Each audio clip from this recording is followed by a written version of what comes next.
अक्सर हम लोग ये शिकायत लगाते हैं कि भगवान इतने दूर क्यों बस जाते हैं। और हमें ये लगता है कि ये काम तो बहुत भारी है, पर ईश्वर कहता है यही तो तेरी तैयारी है।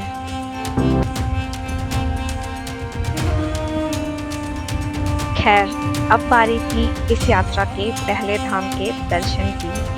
लेकिन ये आसान नहीं है। यमुना माता के दर्शन के लिए आपको 6 किलोमीटर की पैदल चढ़ाई करके कठिन रास्तों से होते हुए जाना पड़ता है। कहने की कोई जरूरत तो है नहीं, भगवान का घर है तो खूबसूरत तो होगा ही। यहाँ आते ही हर कोई अपने रास्ते के सारे कष्ट भूल जाता है। ऐसा लगता है जैसे माँ यमुनोत्री अपनी शीतलता से सब कुछ शांत कर देती है।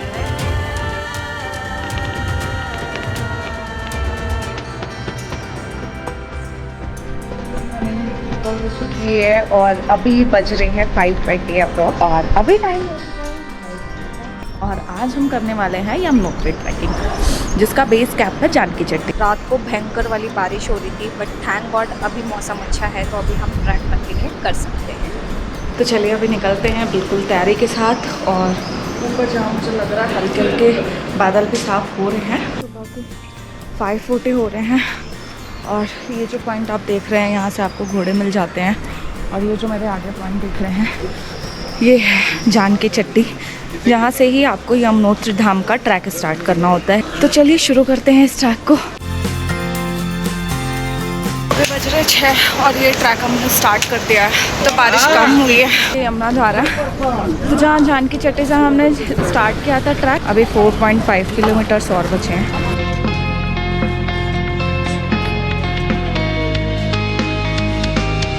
अभी बारिश तो बंद हो गई है और मौसम फिर से खुल रहा है, तो रास्ते में भी कोई दिक्कत नहीं है। मतलब आपको छोटे छोटे ऐसे शॉप्स मिल जाएंगे, टीन शेड मिल जाएंगे जहाँ पे आप रेस्ट कर सकते हो, कुछ खा सकते हो। तो अभी हमने मोर देन 1.5 किलोमीटर कवर कर दिया है और अभी बज रहे 6:41 विद इन 40 मिनट। वेदर बहुत अच्छा है, थैंक गॉड। अभी तक बारिश नहीं हुई है। इसी स्पीड से हम चलते रहे तो शायद 3 से 3.5 घंटे के अंदर हम ऊपर पहुंच जाएंगे। जैसे जैसे आगे बढ़ते जा रहे हैं पीछे देख के लग रहा है कितनी लंबी चढ़ाई करके आए हैं। अभी भी 2 किलोमीटर रह रहे हैं और यहाँ से ऊपर 800 मीटर बिल्कुल स्टीप चढ़ाई है। 1.5 आवर में मैंने आधी ट्रैकिंग कंप्लीट कर ली है, तो अच्छा सा लग रहा है। जब स्टार्ट किया था तो बारिश हो रही थी और रेन कोट पहनना पड़ा था। मुझे तो लगा यार पूरी ट्रैकिंग रेन कोट में करनी पड़ेगी, बट यस अभी मौसम बहुत अच्छा है। ठंड है लेकिन यस मौसम बहुत अच्छा है। अभी और 400 मीटर की और स्टीप चढ़ाई है। ये शेरो भाई भी यहीं मिल गए और ये भी अब हमारे साथ ऊपर जाएंगे। जब भी आप किसी माता के मंदिर जाते हैं तो बिना भैरव बाबा के दर्शन किए यात्रा आपकी हमेशा जय जय श्री अम्बे मैया। कई बार ये रास्ते आपसे आपकी परीक्षा लेते हैं, लेकिन आपको डटे रहना है। कहते हैं ना, अंत में सब कुछ अच्छा होता है। जीवन इतना आसान होता तो हर कोई बलवान होता और हर कोई धनवान होता। जीवन की यही सीख है, जो कठिन और दुर्गम रास्तों से गुजर गया वो जीवन सुगम कर गया। बज रहे हैं 8, 1 किलोमीटर रह रहा है और 1 किलोमीटर की चढ़ाई बहुत ही स्टीप है। मतलब जितना हम नीचे से करके आए हैं उससे भी ज़्यादा है, बट ठीक है ये भी करना है तो पहुंच ही जाएंगे 1 घंटे में। और हर कदम थकता था, हर मोड़ पर सांसें भी जवाब दे रही थी। यमुनोत्री की राह आसान तो नहीं थी, पर हर कदम पर खुद को आजमाया। 500 मीटर्स हो गए ऊपर चढ़ने के लिए।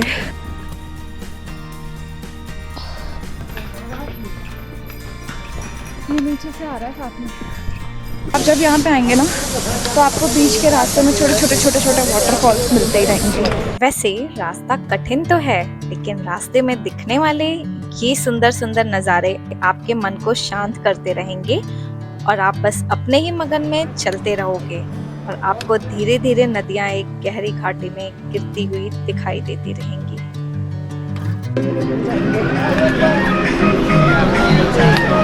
भाई लोग बड़े एक्साइटेड है कैमरा देख के। यमुनोत्री धाम में आपका भी स्वागत है। तो चलिए आगे का रास्ता अभी देखते हैं 300 मीटर कैसा होने वाला है। टाइम हो रहा है 8:28 और हम पहुंच चुके हैं। दूर से जब यमुनोत्री धाम की पहली झलक मिली तो मानो पूरे रास्ते की थकान ही मिट गई हो। वो देखिए दूर दिख रहा यमुनोत्री धाम। हम माता मंदिर पहुंच चुके हैं। ये हमारा माता मंदिर है। यहीं पर हमारा ट्रैकिंग होता है खत्म। तो ये है तप्त कुंड जहाँ पे लोग माता के दर्शन करने से पहले कुंड में स्नान करते हैं। मेरे पीछे आप जो देख रहे हैं वो है माँ यमुनोत्री का गर्भगृह। जो यमुनोत्री है इसको माँ यमुना जी का उद्गम स्थल कहते हैं।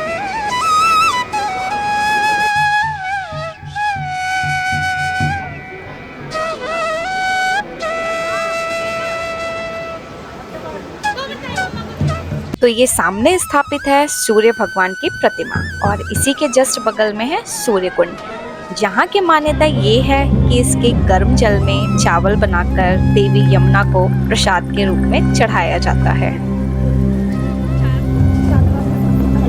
यमुनोत्री धाम के दर्शन आज मैंने कर लिए हैं। अभी बज रहे हैं 9:21 और आज की डेट है 22 जून। 4 धाम में सबसे पहले हम धनोत्री धाम के दर्शन करते हैं, फिर हम गंगोत्री करते हैं, फिर हम केदारनाथ जाते हैं और फिर बाद में बद्रीनाथ जाते हैं। तो ये जो यमुनोत्री धाम है यहाँ बोलते हैं यमुना माता का ये उद्गम स्थल है। यहाँ असित मुनि रहते थे जो डेली यमुना जी और गंगा जी में डिप लिया करते थे। बट कुछ टाइम के बाद जब वो बहुत ज़्यादा एजेड हो गए तो वो माँ गंगा में डिप करने के लिए नहीं जा सकते थे। तो माँ गंगा ने यहाँ पे खुद अवतरित हुई थी और यमुना जी के साथ मिलके असित मुनि को यहाँ पे अपना दर्शन दिया था। मतलब आप समझते हो तपस्या में इतनी श्रद्धा होती है। आप सोचो असित मुनि की तपस्या इतनी गहरी थी कि माँ गंगा खुद यहाँ पे प्रकट हुई थी यमुना जी के साथ एक पतली धारा में और असित मुनि को अपना दर्शन दिया था। मतलब भक्ति हो तो ऐसी हो जहाँ पे भगवान को खुद आपके सामने प्रकट होना पड़े। ना जो सूर्य देवता की बेटी हैं और मृत्यु के भगवान यमराज की बहन है। तो कहते हैं जो भी भाई बहन भाई दूज के टाइम पे यहाँ पे आके साथ में स्नान करते हैं उन्हें अकाल मृत्यु कभी भी नहीं लगती। और वैसे भी अगर आप यमुना जी में स्नान करते हो तो आपको कभी भी अकाल मृत्यु कभी भी नहीं होती है। अंदर गर्भगृह में आप फोटो नहीं ले सकते, इसलिए मैंने कोई भी फोटो कैप्चर नहीं की। यात्रा पूरी करते हैं और वापस हम निकलते हैं। यहाँ से उतर के फिर हम पहुँचेंगे उत्तरकाशी के लिए। ये आप देख सकते हैं हमारे पीछे यमुना माता का मंदिर। जय यमुना मैया।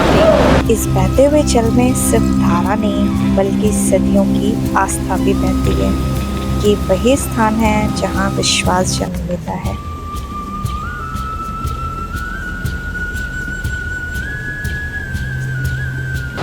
अभी बज रहे हैं 10। मैंने बहुत अच्छे से यहाँ पे टाइम स्पेंड किया बैठी हुई से और आप मेरे पीछे देख रहे हैं। बस यहाँ पे प्रॉब्लम ये है कि ये लोग जो यहाँ पे साड़ी और कपड़े छोड़ के जाते हैं ना, ये बहुत गलत चीज़ है। मतलब यहाँ पे इसका कोई भी यूज़ नहीं है। आई थॉट कि इससे अच्छा आप किसी ऐसे लोगों को दो जिसको एक्चुअल में इसकी ज़रूरत है। तो चलिए अब यहाँ से हम निकलते हैं। आप जब यहाँ पे आओगे तो अंदर आपको बहुत सारे शॉप्स मिल जाएंगे खाने पीने के लिए। बट मेरा मन है कि मैं नीचे जाके ही कुछ खाऊं। तो अभी सीधा चलते हैं नीचे। तो अभी हमने नीचे जाने का ट्रेक स्टार्ट किया है, आप समझ लो 10 बजे से। तो अब देखते हैं कि हम नीचे कितने बजे तक पहुँचेंगे।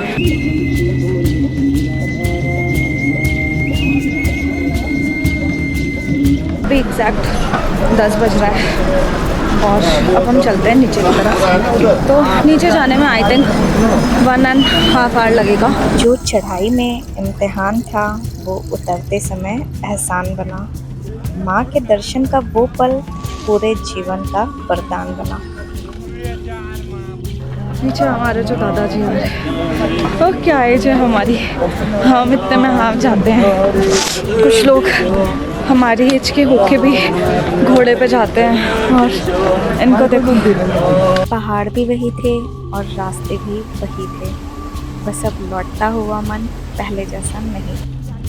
जान के चट्टे यहाँ से 1.5 किलोमीटर और रह गया और अभी बज रहा है 11:15। मैंने ऊपर से उतरना शुरू किया था 10 बजे और 11 बजे तक हमने आधे से ज़्यादा कवर कर लिया, क्योंकि ऑब्वियसली उतरना नीचे थोड़ा इजी होता है।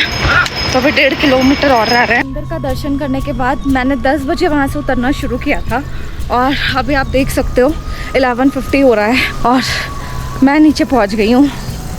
बस अंकल जान पराठे खाने के लिए। कल का पराठा मुझे बहुत अच्छा लगा था। विशाल मुझे ऐसा लग रहा है आंधी भी आ रही है। आप ऊपर देखो।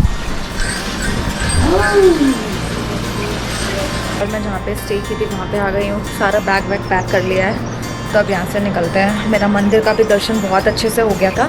सबसे अच्छी चीज़ ये है कि बारिश नहीं मिली, वरना जिस तरह का मॉर्निंग में मौसम था मुझे लग रहा था कि सच में मैं कहीं फंस ना जाऊँ, कहीं बारिश ना हो जाए। बट सच में बहुत अच्छा वेदर था। प्यारा वेदर हो रखा है। तो चलिए फिर यहाँ से निकलते हैं उत्तरकाशी के लिए।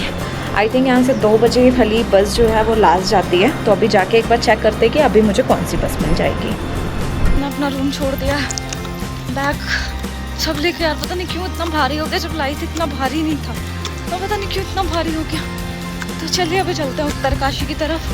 सबसे पहले मैं यहाँ से जाती हूँ बस स्टैंड, वहाँ पर देखती हूँ कि अभी मुझे क्या ऑप्शन मिल पाता है। यार सच में बैग बहुत भारी हो गया, मन करा 2-3 कपड़े यहीं दे दूँ, पता नहीं क्या ऐसा रखा है। तो अगर आपको ये मेरा ब्लॉग अच्छा लगा तो लाइक करके एक प्यारा सा कमेंट जरूर करना।